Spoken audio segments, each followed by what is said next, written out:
আসসালামু আলাইকুম। Real village cooking চ্যানেলে সবাইকে ওয়েলকাম জানাচ্ছি। আজকে আবার একটা নতুন পর্ব নিয়ে হাজির হলাম।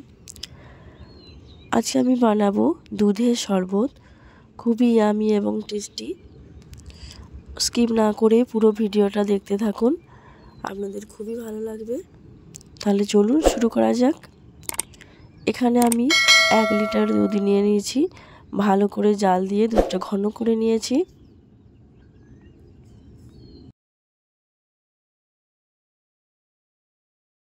আরও 1 মিনিট ভালোভাবে জাল করে নেব।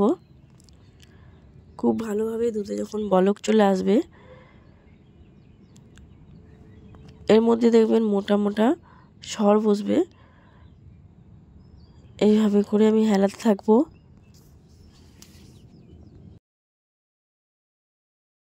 এখানে আমি গ্যাসের ফ্লেমটা অফ করে দিচ্ছি। এবার দুধটা ঠান্ডা হওয়ার জন্য এক সাইডে আমি রেখে দেব।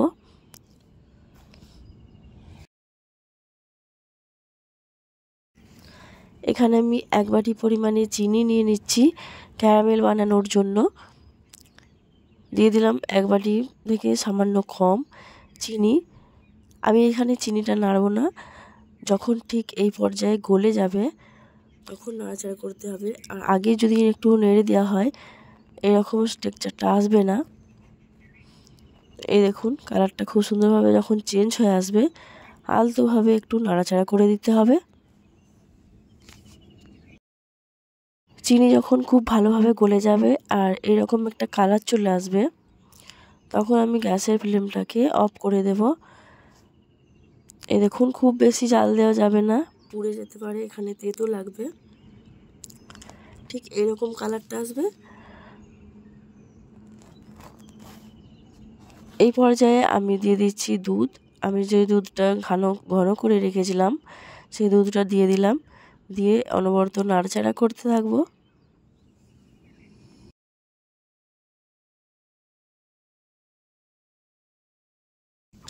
এখানে গ্যাসের ফ্লেমটা আমি লো টু মিডিয়ামে রেখেছি।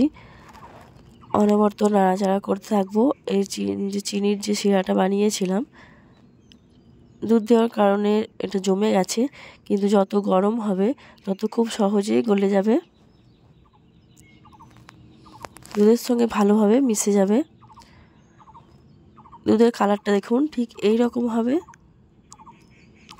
আর এই দুধকে খুবই ইয়ামি এবং গাঢ় বানানোর জন্য আপনারা এখানে কনডেন্স মিল্ক দিতে পারেন। আমি এখানে দিয়ে দিচ্ছি। এখানে আমি 1 টেবিল চামচ কাস্টার্ড পাউডার নিয়ে নিয়েছি। কাস্টার্ড পাউডারটা গুলে আমি এই দুধের মধ্যে দিয়ে দেব। ভালোভাবে গুলে নিতে হবে। গুলে দুধের মধ্যে দিয়ে দেব। একটা ক্রিমি ভাব আসবে। দুধের মধ্যে দিয়ে অনবরত নাড়াচাড়া করে নেব। এই পর্যায়ে অনবরত নাড়াচাড়া করতে হবে, না হলে তলায় বসে যেতে পারে।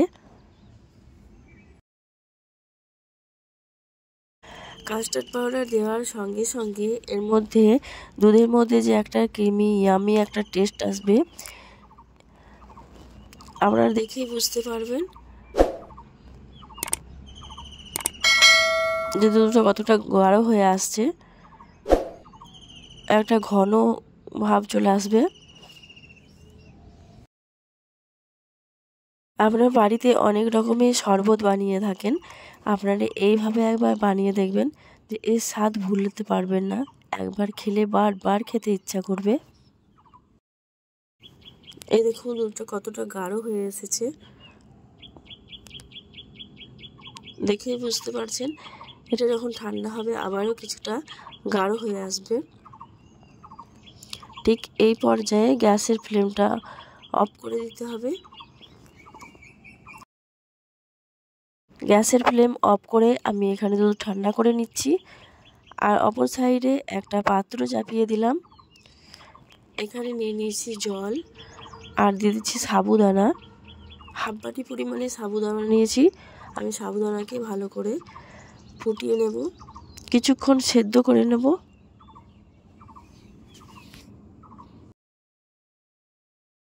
যখন সেদ্ধ হয়ে যাবে আর জল ঝরিয়ে ছেঁকে নিতে হবে। এটাও এক সাইডে রেখে দিচ্ছি।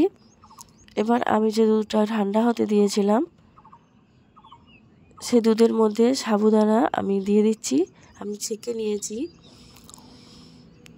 দিয়ে দিলাম। এবার ভালো করে মিশিয়ে নেব।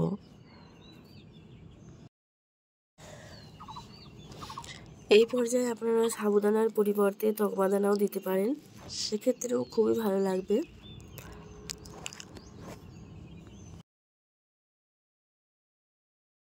এই দেখুন কতটা গাঢ় হয়ে এসেছে, দেখেই বুঝতে পারছেন। শরবতটা খুব ভালোভাবে ঠান্ডা করে নিতে হবে। যখন খুব ভালোভাবে ঠান্ডা হয়ে যাবে, এই দেখুন সাবুদানাগুলো খুব ভালোভাবে মিশে গেছে।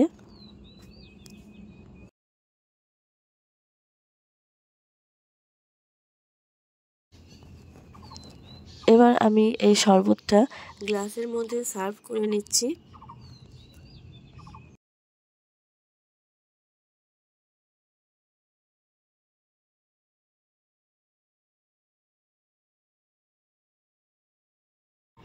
এখানে আমি একটু গ্লাস নিয়ে নেব এবং গ্লাসের মধ্যে সার্ভ করে নিচ্ছি। এবার আস্তে আস্তে করে গ্লাসের মধ্যে আমি ঢেলে দেব। এইভাবে করে আপনারা সহজেই বাড়িতে শরবত বানিয়ে নিতে পারেন। প্রচণ্ড গরমে বা রমজান মাসে এইভাবে আপনারা বানিয়ে খেতে পারেন, খুবই ভালো লাগবে। পুরোটাই আমি এখানে দিয়ে দিলাম।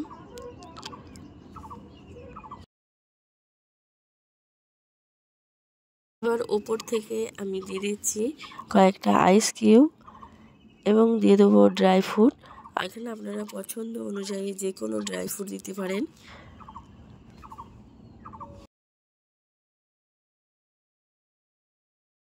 এই দেখুন খুবই ইয়ামি এবং টেস্টি এই দুধের শরবত। আপনারা এইভাবে বানিয়ে গরমের দিন, প্রচণ্ড গরমে বা রোজা রমজান মাসে আপনারা এইভাবে বাড়িতে বানিয়ে খেতে পারেন, মুখে স্বাদ লেগে থাকবে। একবার খেলে বারবার খেতে ইচ্ছা করবে, এতটাই টেস্টি হয় এই দুধের শরবত।